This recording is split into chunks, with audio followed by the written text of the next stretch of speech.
To ആർക്കാനിക്സ്. അപ്പൊ ഇന്ന് miss വന്നിരിക്കുന്നത് കഴിഞ്ഞ ദിവസം പാർട്ട് 1 ആയിട്ട് മിസ് ഒരു വീഡിയോ ചെയ്തിട്ടുണ്ടായിരുന്നു. അതായത് ഏറ്റവും ഇമ്പോർട്ടന്റ് പോയിന്റ്സ്, ഈ ഒരു പോയിന്റ്സ് മാത്രം പഠിച്ചിട്ട് പോയാൽ മതി, നിങ്ങൾക്ക് എന്താണെങ്കിലും പാസ് ആവാം. അതുപോലെ തന്നെ ഫുൾ മാർക്ക് തന്നെ സ്കോർ ചെയ്യാം. അപ്പൊ ആദ്യത്തെ 3 ചാപ്റ്റേഴ്സ് നമ്മൾ പാർട്ട് 1 ഡിസ്കസ് ചെയ്തിട്ടുണ്ടായിരുന്നു.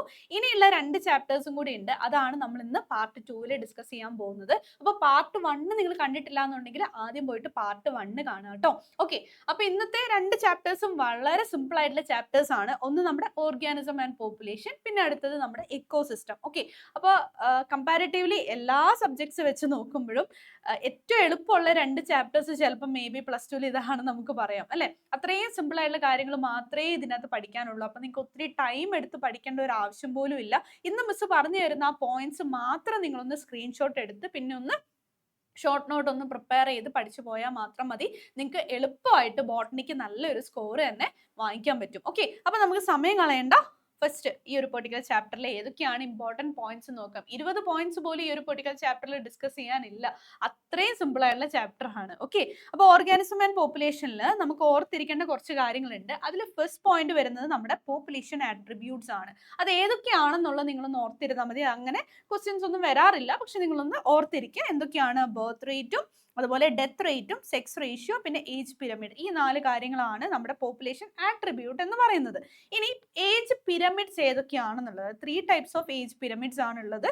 അത് നിങ്ങളൊന്ന് അറിഞ്ഞിരിക്കണം. കാരണം ഇത് ചിലപ്പോൾ 1 മാർക്കിന് വരാറുണ്ട്. അതായത് ഏതെങ്കിലും ഒരു പെർട്ടിക്കുലർ ഏജ് പിരമിഡിന്റെ ഫോട്ടോ അല്ലെങ്കിൽ പിക്ചർ നിങ്ങൾക്ക് തരും.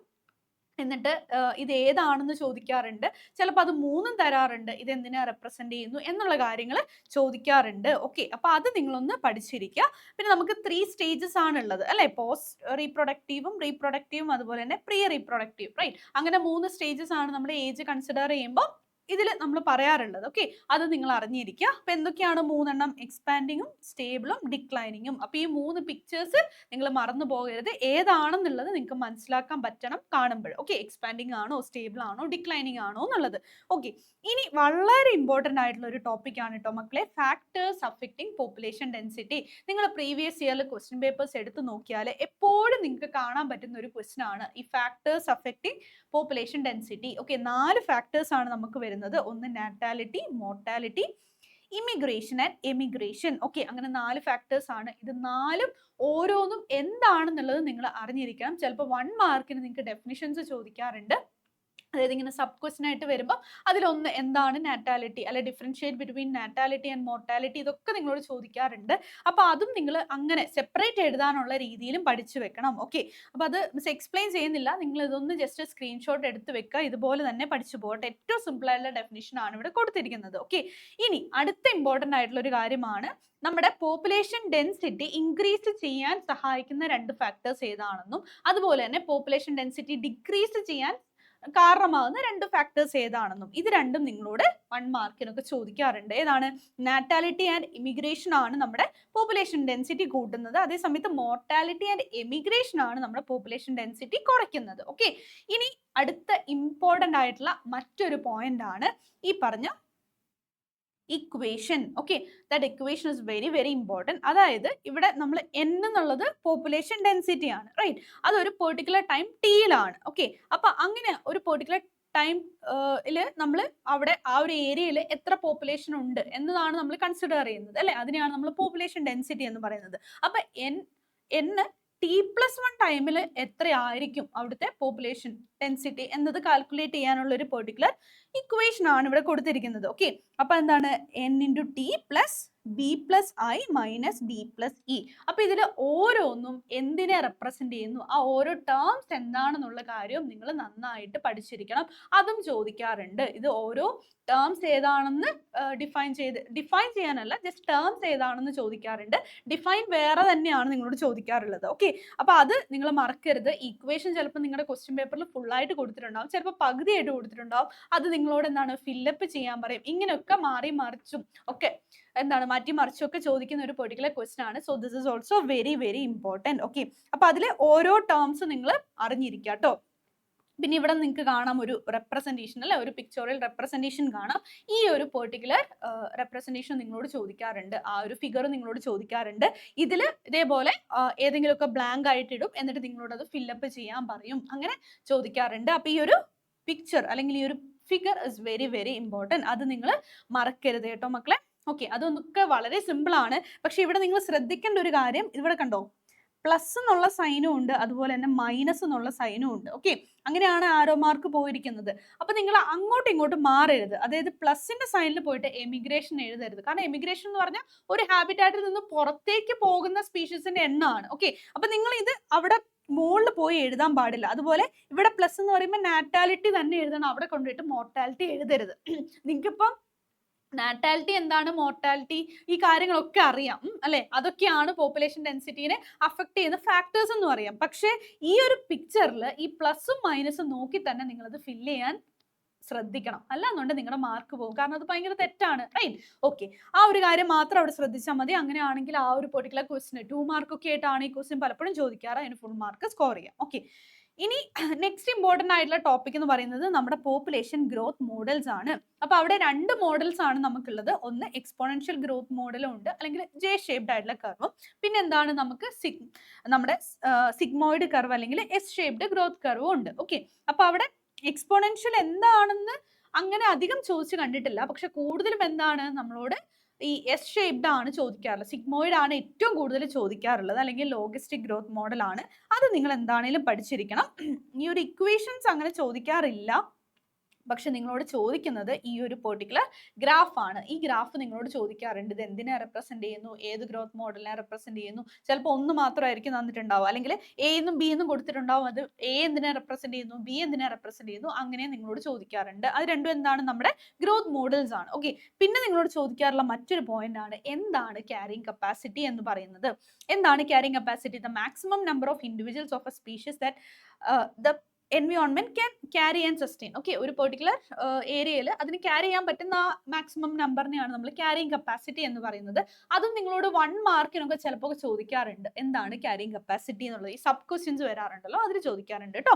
അപ്പൊ അത് ഓർത്തിരിക്കുക. പിന്നെ നമ്മുടെ പോപ്പുലേഷൻ ഇന്ററാക്ഷൻസ് ആണ് അടുത്ത ഇമ്പോർട്ടന്റ് ആയിട്ടുള്ള ടോപ്പിക്. ഇവിടെ നിങ്ങൾ എപ്പോഴും ശ്രദ്ധിക്കുക, ഈ ഒരു പെർട്ടിക്കുലർ പോപ്പുലേഷൻ ഇന്ററാക്ഷൻ ചോദിച്ചിട്ടുണ്ടെങ്കിൽ ചിലപ്പോൾ ഡിഫറൻഷിയേറ്റ് ചെയ്യാനായിരിക്കും, അല്ലാന്നുണ്ടെങ്കിൽ ഡിഫൈൻ ചെയ്യാനായിരിക്കും, അല്ലെങ്കിൽ ഇത് ഇന്ന മീൻസ് ഇന്ററാക്ഷൻ തരും, എന്നിട്ട് ഇത് ഏതാണെന്ന് ചോദിക്കാൻ പലതരത്തിൽ ചോദിക്കാറുണ്ട്. ഓക്കെ, അപ്പൊ ഇപ്പൊ ഡെഫിനിഷൻസോ അല്ലെ ഡിഫറൻഷിയേറ്റ് ചെയ്യാനുള്ള ക്വസ്റ്റ്യൻ ഒക്കെയാണ് വന്നിട്ടുള്ളതെങ്കിൽ നിങ്ങൾ അതിൽ എന്താണ് കറക്റ്റ് ആയിട്ട് എക്സാമ്പിൾ എഴുതാൻ ശ്രദ്ധിക്കുക. എക്സാമ്പിൾ എഴുതുമ്പോൾ നമുക്ക് എന്താണ്, അത് ഫുൾ മാർക്ക്. ഇപ്പൊ ഒരു 2 മാർക്ക് ക്വസ്റ്റ്യൻ ആണെന്ന് വിചാരിക്കുക, ചിലപ്പോൾ നിങ്ങൾക്ക് ചെറിയ തെറ്റുകളൊക്കെ വരാം. ആ ഡെഫിനിഷൻ എഴുതിയതിൽ അത്ര പ്രോപ്പർ അല്ല.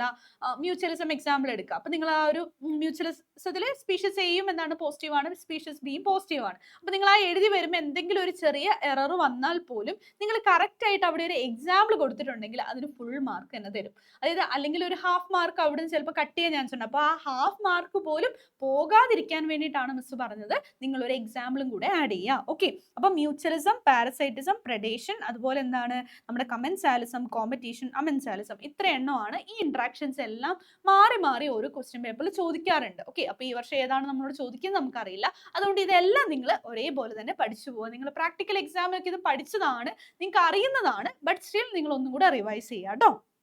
അപ്പൊ ഇതിലൊന്നും നിങ്ങൾ മിസ്റ്റേക്സ് വരുത്തരുതേ. പിന്നെ ഇമ്പോർട്ടൻസ് ഓഫ് പ്രെഡേറ്റേഴ്സ് ചിലപ്പോൾ ഒക്കെ മുന്നേ ഒക്കെ ക്വസ്റ്റ്യൻ പേപ്പേഴ്സിൽ കാണാമായിരുന്നു, ഇപ്പൊ നമുക്ക് അങ്ങനെ കാണലില്ല. ബട്ട് ലൈക്ക് ഇപ്പൊ ബൈ ചാൻസ് ചോദിച്ചിട്ടുണ്ടെങ്കിൽ നിങ്ങൾക്ക് എഴുതാൻ പറ്റണം, അത് വളരെ സിമ്പിൾ ആയിട്ടുള്ള ഒരു കാര്യമാണ്. പിന്നെ അതുപോലെ അഡാപ്റ്റേഷൻസ് ഓഫ് പാരസൈറ്റ്സ് ഒക്കെ മുന്നേ ചോദിച്ചുകൊണ്ടിരുന്ന ക്വസ്റ്റ്യൻസ് ആണ്. പിന്നെ ഇപ്പോഴും നമുക്ക് എക്സ്പെക്ട് ചെയ്യാം അല്ലെ, ബട്ട് ചാൻസ് കുറവാണ് കേട്ടോ, കമ്പാരിറ്റീവ്ലി ചാൻസ് കുറവാണ്. പിന്നെ ചോദിക്കാറുള്ള ഒരു ക്വസ്റ്റ്യൻ ആണ് നമ്മുടെ എക്ടോ പാരസൈറ്റ് എന്താണെന്നും എൻഡോ പാരസൈറ്റ് എന്താണെന്നും. അപ്പൊ ഇതിനൊക്കെ എന്താണ് നിങ്ങൾ എക്സാമ്പിളും കൂടെ പഠിച്ചു പോവുക. അതും ഇടയ്ക്കൊക്കെ നമുക്ക് ക്വസ്റ്റ്യൻ പേപ്പറിൽ കാണാറുണ്ട്, ഇതിനെ തമ്മിൽ ഡിഫറൻഷിയേറ്റ് ചെയ്യാൻ, അല്ലെങ്കിൽ ഏതെങ്കിലും ഒരെണ്ണം ചോദിക്കുക എന്താണ് എൻഡോ പാരസൈറ്റ്, അപ്പോൾ ഗീവ് ആൻ എക്സാമ്പിൾ എന്ന് ചോദിക്കാറുണ്ട്. ഓക്കെ, ഇനി നെക്സ്റ്റ് ഈ 3 പോയിന്റ്സും നിങ്ങൾ ഇതുപോലെ തന്നെ പഠിക്കണം. It's very important. അത് 2 മാർക്കിന് അതേപോലെ തന്നെ ചോദിക്കാറുണ്ട്. എന്താണ് ബ്രൂട്ട് പാരസൈറ്റിസം? ബ്രൂട്ട് പാരസൈറ്റിസം ആണ് അതിൽ ഏറ്റവും കൂടുതൽ ചോദിച്ചു കണ്ടിട്ടുള്ളത്. പിന്നെ ചോദിക്കാറുള്ള ഈ ഒരു പെർട്ടിക്കുലർ ഓർക്കിഡിന്റെ കാര്യമാണ് അല്ലെ. അപ്പൊ അതെങ്ങനെയാണ് ആ ഒരു പെർട്ടിക്കുലർ സ്യൂഡോ കോപ്പുലേഷൻ എന്ന് പറഞ്ഞ ആ സംഭവം അല്ലെ, സ്യൂഡോ കോപ്പുലേഷൻ എന്താണെന്നും ആ കാര്യങ്ങൾ ചോദിക്കാറുണ്ട്. അപ്പൊ ഈ സെക്ഷൽ ഡെസീഡ് അതെന്താണെന്നുള്ളതും ചോദിക്കാറുണ്ട്. അതും പലവട്ടം നമ്മുടെ ക്വസ്റ്റ്യൻ പേപ്പറിൽ കണ്ടിട്ടുണ്ട്. അപ്പൊ അതും നിങ്ങൾ കൃത്യമായിട്ട് പഠിച്ചു പോവുക. പിന്നെ ഗോസ് കോമ്പറ്റേറ്റീവ് എക്സ്ക്ലൂഷൻ പ്രിൻസിപ്പിൾ അത്ര തന്നെ ഇപ്പൊ കാണാറില്ല, മുന്നേ ചോദിക്കലുണ്ടായിരുന്നു. പക്ഷെ ഇപ്പൊ കൂടുതലും ചോദിക്കാറുള്ളത് ബ്രൂഡ് പാരസൈറ്റിസും അതുപോലെ സെക്ഷൽ ഡിസീസും ആണ്. പക്ഷെ ചില സമയങ്ങളിൽ ഗോസ് ആ ഒരു എക്സ്ക്ലൂഷൻ പ്രിൻസിപ്പിൾ ചോദിച്ചിട്ടുണ്ട്. അപ്പൊ ഇത് മൂന്നും നിങ്ങൾ അത്ര ഇമ്പോർട്ടന്റ് ആയിട്ട് തന്നെ പഠിച്ചിരിക്കുക കേട്ടോ. അപ്പൊ ഇത്രയും പോയിന്റ്സ് ആണ് നമ്മുടെ ഓർഗാനിസം ആൻഡ് പോപ്പുലേഷൻ എന്ന് പറഞ്ഞ ചാപ്റ്ററിൽ നിന്ന് നിങ്ങൾക്ക് പഠിക്കാനുള്ളത്. ഇനി അടുത്ത ഒരു സിമ്പിൾ ചാപ്റ്റർ ആണ് നമ്മുടെ എക്കോസിസ്റ്റം അല്ലെ. ഇതുപോലെ തന്നെ സിമ്പിൾ ആയിട്ടുള്ള ചാപ്റ്റർ ആണ്. ഇവിടെ അബയോട്ടിക് ഫാക്ടേഴ്സും അല്ലെങ്കിൽ ബയോട്ടിക് ഫാക്ടേഴ്സ് ഒക്കെ നിങ്ങൾക്ക് അറിയാം, കോമ്പണൻസ് എന്താണെന്നുള്ളത് അറിയാം. അത് ജസ്റ്റ് ഒന്ന് അറിഞ്ഞിരുന്നാൽ മതി. അല്ലാതെ അതിൻ്റെ അകത്ത് ക്വസ്റ്റ്യൻസ് ഒന്നും അങ്ങനെ ചോദിക്കാറൊന്നും ഇല്ല. ബട്ട് സ്റ്റിൽ ഒന്ന് അറിഞ്ഞിരിക്കുക. പിന്നെ ഫംഗ്ഷൻസ് ഓഫ് ആൻ എക്കോസിസ്റ്റം ഒന്ന് ഓർത്ത് വെച്ചേക്കുക. Productivity, decomposition, energy flow and nutrient cycle, അത് ഓർത്ത് വെക്കുക. ഇനി ഇമ്പോർട്ടൻ്റ് ആയിട്ടുള്ള ടോപ്പിക്സ് ആണ് ഇനി അങ്ങോട്ടേക്കുള്ളത്. നമ്മുടെ പ്രൊഡക്ടിവിറ്റി എന്താണ്, പ്രൊഡക്ടിവിറ്റി എന്നും അറിയണം. 2 types of productivity is very very important.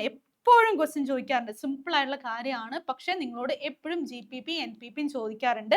അതുപോലെ relation between GPP and NPP is also very very important. ഇതിൽ എന്താണെന്ന് റിപ്പീറ്റഡ് ആയിട്ട് ചോദിക്കുന്ന ഒരു കാര്യമാണ് മക്കളെ. അതുകൊണ്ട് നിങ്ങൾ ഇത് കൃത്യമായിട്ട് തന്നെ നോക്കി പോവുക കേട്ടോ. അതൊന്നും അത്ര എന്നാ പറയാ ബുദ്ധിമുട്ടുള്ള ഭാരിച്ച് പഠിക്കാനുള്ള കാര്യങ്ങളൊന്നും അല്ല. സിമ്പിൾ ആയിട്ടുള്ള ഒരു ഇക്വേഷൻ ആണ്. നിങ്ങൾ ഫിസിക്സും ബാക്കി മാത്സും എല്ലാം നോക്കുമ്പോൾ it is very very simple, right? Okay. അപ്പൊ ഇനി അടുത്തത് നമ്മുടെ സെക്കൻഡറി പ്രൊഡക്ടിവിറ്റി എന്താണെന്നും ചോദിക്കാറുണ്ട്. പിന്നെ factors affecting productivity is also important. അത് നിങ്ങളോട് 2 മാർക്കിനൊക്കെ പലപ്പോഴും ചോദിച്ചു കണ്ടിട്ടുണ്ട്. ഇനി അടുത്ത അതേപോലെ ഇമ്പോർട്ടൻ്റ് ആയിട്ടുള്ള ടോപ്പിക് ആണ് ഡീകമ്പോസിഷനും സ്റ്റെപ്സ് ഇൻ ഡീകമ്പോസിഷൻ. അപ്പൊ ഈ ഡീകമ്പോസിഷന്റെ സ്റ്റെപ്സ് ഇതുപോലെ തന്നെ എന്താണ് നമ്മുടെ മാച്ച് ദ ഫോളോയിങ് ആയിട്ട് ചോദിക്കാറുണ്ട്. എന്തെങ്കിലും കീ വേർഡ്സ് എടുത്തിട്ട് മാച്ച് ദ ഫോളോയിങ്ങിൽ തന്നിട്ടുണ്ടാവും. ഫ്രാഗ്മെന്റേഷൻ എന്താണെന്നുള്ളത് ഒരു സൈഡിൽ ഫ്രാഗ്മെന്റേഷൻ, ലീച്ചിങ്, കാറ്റബോളിസം ആ കാര്യങ്ങൾ കൊടുത്തിട്ടുണ്ടാവും. ഇപ്പുറത്തെ സൈഡിൽ അത് എന്താണെന്നുള്ളത് കൊടുത്തിട്ടുണ്ടാവും, കറക്റ്റ് ആയിട്ട് മാച്ച് ചെയ്യാന്നുള്ളത്. പിന്നെ ഈ ഫ്രാഗ്മെന്റേഷൻ പലതവണ 1 മാർക്കിനൊക്കെ കാണാറുണ്ട്, ബാക്കിയുള്ളതും കാണാറുണ്ട്. അപ്പൊ അങ്ങനെ 1 മാർക്കും അതുപോലെ തന്നെ മാച്ച് ദ ഫോളോയിങ് ഒക്കെ ആയിട്ട് റിപ്പീറ്റഡ് ആയിട്ട് വരാറുണ്ട്. പിന്നെ സ്റ്റെപ്സ് ഓഫ് ഡീകമ്പോസിഷൻ എന്താണെന്ന് ഡയറക്ട്ലി അങ്ങനെ തന്നെ ചോദിക്കാറുണ്ട്. അതൊക്കെ 2 മാർക്ക് ക്വസ്റ്റൻ ആണ്. അപ്പൊ അത് നിങ്ങൾ നന്നായിട്ട് തന്നെ പഠിക്കുക. അതൊക്കെ സിമ്പിൾ ആയിട്ടുള്ള കാര്യങ്ങളാണ്. ഓക്കെ. ഇനി factors affecting decomposition is also important. അതായത് നിങ്ങളോട് സ്റ്റെപ്സും ചോദിക്കും, ഫാക്ടേഴ്സും ചോദിക്കും. അത് A B ക്വസ്റ്റൻ ആയിട്ടൊക്കെ ചോദിക്കാറുണ്ട്. ഓക്കെ. അപ്പൊ 3 മാർക്കിനും ചിലപ്പോൾ അത് വരാറുണ്ട്. ഇനി അടുത്തത് ഇതൊരു 1 മാർക്ക് ക്വസ്റ്റൻ ആണ് കേട്ടോ. അതായത് ഒരു എക്സെപ്ഷൻ കേസ് ഉണ്ട്. ലൈക്ക് എല്ലാത്തിന്റെ പ്രൈമറി സോഴ്സ് ഓഫ് എനർജി എന്ന് പറയുന്നത് നമ്മുടെ സൺ ആണ് അല്ലെ, സോളാർ എനർജി ആണ്. പക്ഷെ അതിലൊരു എക്സെപ്ഷൻ ഉണ്ട്. അത് ഏതാണ്? നമ്മുടെ deep see hydro thermal ecosystem ആണ്. അത് അതേപോലെ തന്നെ നിങ്ങളോട് ചോദിക്കാറുണ്ട്, പലവട്ടം ചോദിച്ചിട്ടുണ്ട്. അതാണ് കേട്ടോ. ഓക്കെ. പിന്നെ ഫുഡ് ചെയിൻ എന്താണ് എന്നുള്ളത് ചോദിക്കാറ്. ഫുഡ് ചെയിൻ എന്താണെന്നല്ല, ടൈപ്സ് ഓഫ് ഫുഡ് ചെയിൻ, അതായത് ഗ്രേസിംഗ് ഫുഡ് ചെയിനും അതുപോലെ തന്നെ നമ്മുടെ ഡെട്രേറ്റസ് ഫുഡ് ചെയിൻ, ഇതിൻ്റെയൊക്കെ എക്സാമ്പിൾസ് ചോദിക്കാറുണ്ട്. അത് കറക്റ്റ് ആയിട്ട് ഓർഡറിലാക്കാൻ ചോദിക്കാറുണ്ട്. അതൊക്കെ നിങ്ങൾ ഒന്ന് ഓർത്തിരിക്കുക. അത് ഗ്രേസിംഗ് ഫുഡ് ചെയിൻ ആണ് കേട്ടോ നിങ്ങളോട് ചോദിക്കാറുള്ളത്. പിന്നെ 1 മാർക്കിന് എപ്പോഴും ചോദിക്കുന്ന വേറൊരു ക്വസ്റ്റൻ ആണ് what is food web. Food web എന്താണെന്ന് ചോദിക്കില്ല, ആ ഒരു പെർട്ടിക്കുലർ ഡെഫിനിഷൻ തരും. എന്നിട്ട് വാട്ട് ഇസ് ദിസ് എന്നുള്ള രീതിയിൽ അല്ലെ ഒരു ഫില്ലപ്പ് ആയിട്ടൊക്കെ ചോദിക്കാറുണ്ട്. പിന്നെ ട്രോഫിക് ലെവൽ എന്താണെന്നുള്ളത് ഇതേപോലെ 1 മാർക്ക് ക്വസ്റ്റൻ ആണ്. പിന്നെ സ്റ്റാൻഡിംഗ് ക്രോപ്പ്, ഇതൊക്കെ എന്താണ് 1 മാർക്ക് ക്വസ്റ്റൻ ആണ്. പിന്നെ എക്കോളജിക്കൽ പിരമിഡ് ആണ് അടുത്തത്. That is also important. അതൊക്കെ 1 മാർക്കിനും 2 മാർക്കിനും വരാറുണ്ട്. പിന്നെ 3 type of pyramids is important. Okay. അതിൽ നിന്ന് നിങ്ങളോട് ഒത്തിരി ക്വസ്റ്റ്യൻസ് ചോദിക്കാറുണ്ട് കേട്ടോ.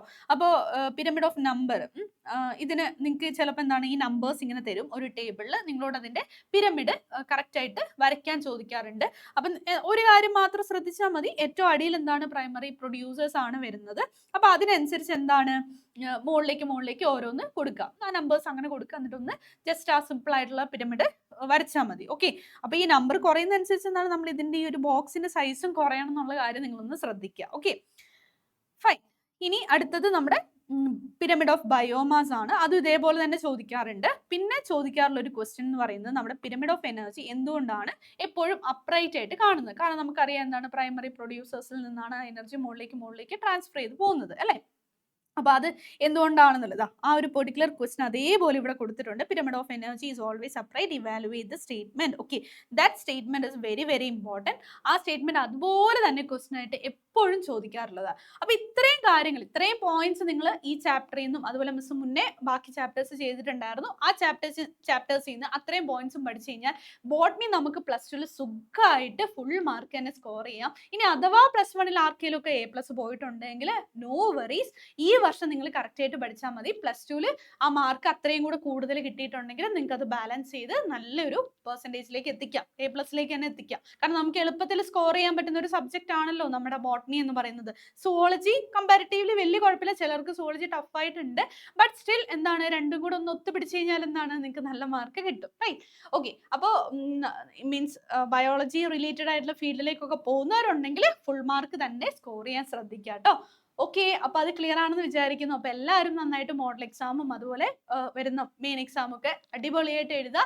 ഒരു ടെൻഷനും വേണ്ട, ഫ്രീ ആയിട്ട് അടിപൊളിയായിട്ട് കോൺഫിഡന്റ് ആയിട്ട് പോയിട്ട് എക്സാംസിനെ ഫേസ് ചെയ്യുക കേട്ടോ. ഓക്കെ, അപ്പൊ എല്ലാവർക്കും ഓൾ ദി വെരി ബെസ്റ്റ്. അപ്പൊ ഇതുപോലുള്ള ടോപ്പിക്സ് ഒക്കെ ആയിട്ട് നമുക്ക് വീണ്ടും കാണാം. So thank you and bye bye, take care.